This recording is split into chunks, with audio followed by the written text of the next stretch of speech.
युद्धजन्य परिस्थितीमुळे commercial cylinder हे राज्य सरकारने बंद केले होते। त्यानंतर सिलेंडर काही दिवसांनी सुरू केलेत।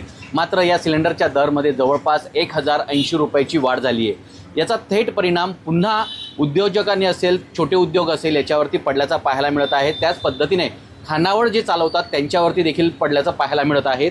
त्यामुळे सिलेंडरचे दर वाढल्याने पुन्हा हे उद्योग आहेत हे कोळशाच्या भट्टीवरती म्हणजे शेगडीवरती आल्याचं पाहायला मिळत आहे।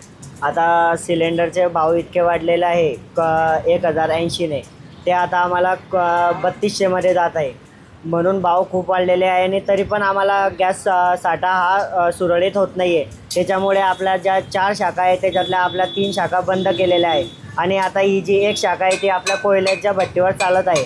त्याच्यामुळे खूप प्रॉब्लेम येत आहे। कोळशाच्या शेगडीच्यावरती काम करताना वेळ भरपूर लागतो। गॅसच्या शेगडीवरती काम करायला म्हणजे जसं 5 मिनटात ते 10 डोसे बनतात। त्याला कमीत कमी 20 मिनटामध्ये 2 डोसे ते 3 डोसे असे निघतात दिवेवागे।